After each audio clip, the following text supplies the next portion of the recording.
Salam olahraga, salam kickboxing Indonesia. Balik lagi sama gue Cara Sandika tracking dulu baru kamu. Buat teman-teman yang baru lihat channel ini, di sini gue bahas tentang olahraga, terutama olahraga bela diri.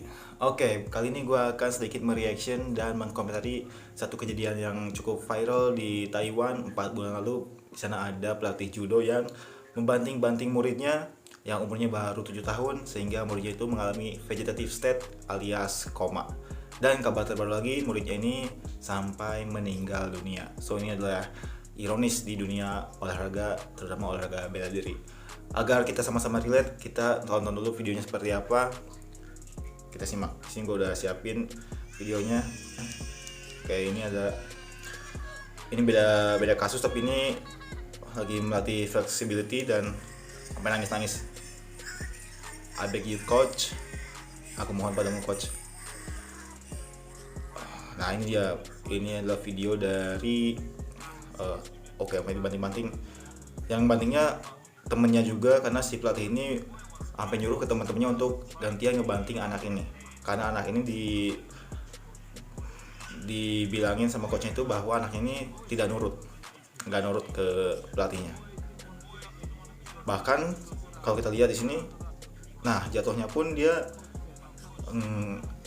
nggak betul ya, jatuhnya tuh dia nggak ada tekniknya,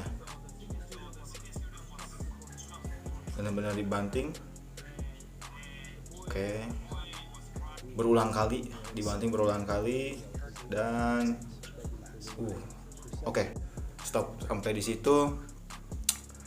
Oke, buat teman-teman yang belum tahu judo itu apa, jadi sedikit gambarannya, judo itu adalah olahraga dari Jepang yang tadinya itu adalah jujutsu. Jujutsu ini olahraga yang di zaman perangnya Jepang itu sangat keras banget. Dia bisa nyolok mata, bisa nendang kemaluan, nyerang kemaluan. Tetapi oleh seseorang yang bernama Jigoro Kano, si jujutsu ini sedikit dimodifikasi, sedikit dikasih aturan di mana tidak boleh menyerang kemaluan dan mencolok mata, dan lebih ke arah sport. Nah, si Jigoro Kano ini mempunyai murid. Nah, muridnya ini namanya adalah Mitsuyo Maeda. Mitsuyo Maeda ini kemudian keliling dunia untuk mengenalkan olahraga judo ke seluruh dunia, ke Amerika, ke negara-negara Eropa, dan sampai ke Brazil bertemu dengan keluarga Gracie, di mana keluarga Gracie ini nantinya akan menjadi cikal bakal dari Brazilian Jiu-Jitsu. So, Jujutsu, Judo, and BJJ. Nanti bakal panjang banget sejarahnya itu, mungkin gue bakal bahas di video lain. Balik lagi ke kasus ini, kasus dimana anak kecil umur 7 tahun dibanting-banting, bahkan anak kecil itu baru 2 hari ikutan latihannya. Ini baru 2 hari loh, sudah vegetative state, sudah koma, dan sampai meninggal. Apalagi sampai bertahun-tahun latihan sama itu, berarti kayak semacam penyiksaan lah. Ini gue akan tekankan di sini, tidak bisa semua orang jadi pelatih bela diri. Tidak bisa semua orang menjadi pelatih bela diri, terutama untuk anak kecil. Gue analogin ke gue sendiri. Sampai sekarang gue itu adalah karyawan di satu trampolin park. Di trampolin park itu ada semacam les trampolin. Nah, banyak anak kecil di situ yang ikutan les. Tapi anak kecil ini biasanya disuruh sama orang tuanya. Karena anak kecil pada dasarnya, mungkin kalau kita kasih 2 pilihan, mending main-main atau mending latihan.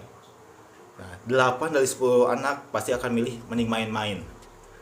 Akan ada sedikit doang anak yang milih latihan, karena memang nalurinya masih main-main, karena masih anak kecil. Nah, ketika mereka udah gamut nih, karena disuruh orang tuanya udah gamut latihan, terus mereka dateng dengan wajah cemberut. Nah, gue pun bingung ngajarnya mau dari mana nih ngajar. Akhirnya gue bilang ke orang tuanya, gue gak bisa nih, gue mabuk, saya gak bisa ngajar anak kecil. Sampai sekarang gue udah gak ngajar di trampolin park itu. Gue milih tidak mengajar di trampolin park, karena memang kebanyakan anak kecil doang, dan gue gak bisa. Kalau gue ngerasa gak bisa, gue bilang gak bisa. Jangan sampai karena ada duitnya terus gue ambil, akhirnya nggak sinkron. Dia anak kecilnya nggak nyaman, gue juga gak nyaman latihnya. Ilmu yang mau gue transfer gak nyampe, jadi percuma juga. So, yang pertama adalah tidak bisa semua orang menjadi pelatih, terutama pelatih anak kecil, karena anak kecil perlu perlakuan khusus. Ketika kita melatih anak kecil, menurut gue adalah sekenanya aja, mereka have fun-nya aja. Mereka udah gak have fun, mereka udah bete, mereka udah capek, udah jangan dipaksain. Yang terjadi di kasus ini adalah anak kecil itu dibilang sama pelatihnya dia tidak nurut. Anak kecilnya nggak nurut sama coachnya. Balik lagi, namanya anak kecil. Anak kecil dunianya masih dunia main.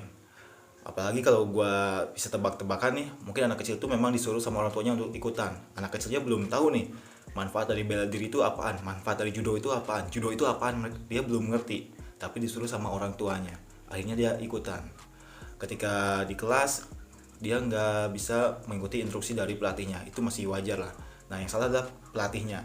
Pelatihnya mungkin emosi juga. Ini anak disuruh ini kok ngeyel, disuruh itu kok ngeyel, akhirnya dibanting-banting dan sampai meninggal. Ini jadi ironis di dunia olahraga dan semoga tidak pernah terjadi lagi kasus seperti ini. Dan tanpa gua sebutkan apakah di Indonesia ada, ya banyak, di Indonesia banyak juga kasus seperti itu. Anak kecil dilatih yang latihnya terlalu tradisional, mungkin terlalu kuno, asal-asalan sampai patah, sampai koma, sampai meninggal, itu ada juga di Indonesia.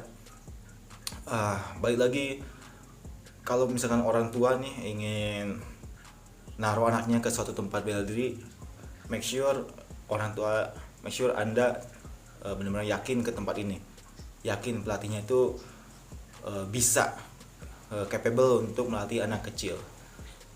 Karena tidak semua nih, mungkin ada mantan atlet, mungkin ada atlet profesional dulunya, tapi tidak semua bisa ngajar. Kita analogiin gini, mungkin di kehidupan sehari-hari ada orang yang jago bahasa Inggris, tapi kita minta diajarin, dia jelasin nih bahasa Inggris tuh gini gini gini gini gini, kita nggak ngerti, malah kita jadi tambah pusing kalau diajarin sama si A. Tapi ada lagi si B ini gak terlalu jago bahasa Inggrisnya, tapi ketika dia nerangin kita paham, oh bahasa Inggris tuh gitu bro, oh ini past tense, ini present tense, oh kita ngerti. Jadi memang tidak semua orang bisa menjelaskan, tidak semua orang bisa mengajar, even dia jago dulunya atau sekarang pun dia jago, dulunya atlet apa, tapi tidak bisa otomatis dia bisa ngajar. Karena ngajar itu butuh satu skill lagi yang bisa dipelajari tapi butuh waktu juga. Ada juga yang memang dia tidak belajar tapi dia udah bisa, karena dia jago komunikasi, dia bisa public speakingnya bagus, dia bisa nyambung ke anak kecil, bisa nyambung ke orang tua. Itu macam-macam dari macam-macam tipikal pelatih, tipikal orang. Jadi beda-beda nih. Ada yang biasa-biasa tapi dia bisa ngajar anak kecil, ada yang jago banget tapi dia belum tentu bisa ngajar anak kecil. So, ini karena takut kepanjangan, buat orang tua, Anda kalau mau naruh anaknya di satu dojo, satu camp, make sure tempat itu benar-benar punya capable untuk melatih anak Anda. Karena tujuan kita menitipkan anak kita ke tempat bela diri adalah supaya anak kita sehat, supaya anak kita punya kemampuan untuk self defense. Jangan sampai malah di kebalikannya, anak kita jadi cedera, anak kita jadi amit-amit patah tulang, anak kita jadi koma, bahkan meninggal. Ini sangat jangan sampai terjadi lah. So mungkin video kali ini segitu aja. Gua Chandra Sarika. See you on the next videos. See you on the ring. Os.